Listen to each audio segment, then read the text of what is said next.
RSA algorithm पर एक numerical का क्वेश्चन एग्जाम में आने के चांसेस बहुत ज़्यादा है, तो इस वीडियो में हम अभ्यास करेंगे आरएसए एल्गोरिथम का सिर्फ 5 मिनट में। आरएसए एक असिमेट्रिक की इंक्रिप्शन एल्गोरिथम है जो दो कीज़ को यूज़ करता है, पब्लिक की एंड प्राइवेट की। तो इसके हम पहले स्टेप्स देख लेते हैं। तो पहले पी और क्यू फाइंड करते हैं जो प्राइम नंबर्स होते हैं, फिर एन फाइंड करते हैं जो होते हैं पी इंटू क्यू, फिर फाई ऑफ एन फाइंड करते हैं जो होते हैं P minus one into Q minus one, फिर ई फाइंड करते हैं। ई की रेंज होती है 1 से फाई ऑफ एन के बीच में, और जीसीडी मतलब greatest common factor of phi of n and e 1 होता है, मतलब दोनों में कोई कॉमन फैक्टर नहीं होता। नेक्स्ट हम फाइंड करते हैं D.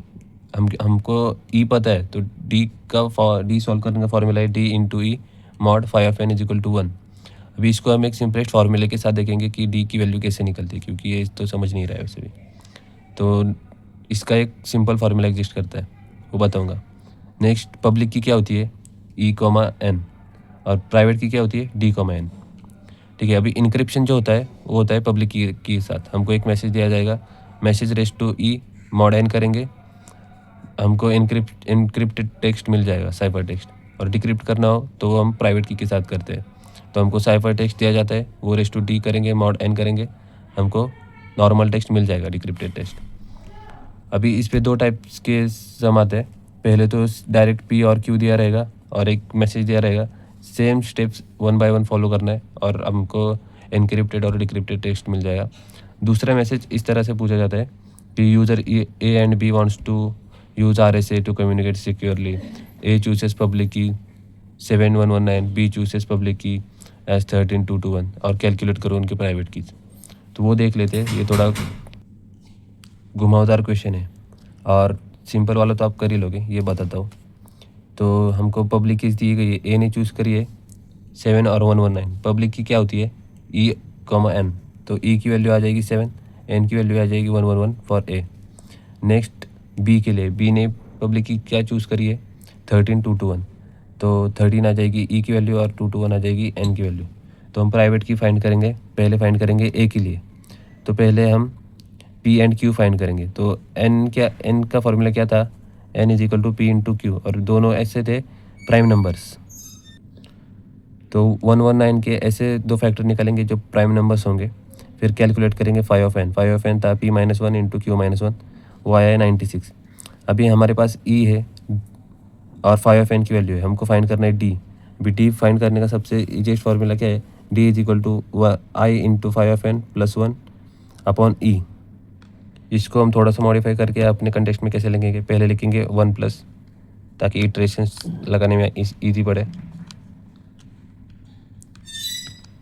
1 plus phi of N जो है 96 इंटू, हम इटरेशन 1 से आई की वैल्यू 1 से स्टार्ट करेंगे 1 2 3, जहाँ पे डी की वैल्यू होल नंबर आ जाए वो होगी हमारी, वो होगा हमारा आंसर, डिवाइडेड बाई ई। ई की वैल्यू क्या है 7, तो ये इंटीजर में नहीं आया। तो फिर हम नेक्स्ट ट्राई करेंगे 2 के लिए, इसके लिए भी नहीं आया। सिंपल बस इटरेशंस बढ़ाते जाना है। नेक्स्ट अपन ट्राई करेंगे 4 के लिए। तो 4 के लिए ये आया है प्रॉपर होल नंबर, तो यही अपना डी का वैल्यू है 55। तो हमको मिल चुका है इसका पब्लिक की डी कॉमा एन, डी है 55 और एन की वैल्यू हमको दी गई है इसके लिए 119। सेम हम फाइंड करेंगे बी के लिए, बी का फैक्टराइज निकालेंगे।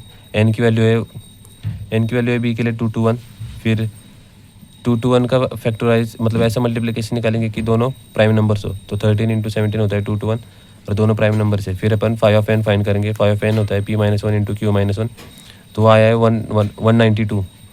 सेम हम इसके लिए भी फाइंड करेंगे डी की वैल्यू। तो डी की वैल्यू के लिए अपना ये क्या चेंज होगा इसमें, 1 प्लस फाई ऑफ एन आया 192 इंटू 1 डिवाइडेड बाई इसकी ई की वैल्यू जो कि है 13। ये होल नंबर नहीं आया है।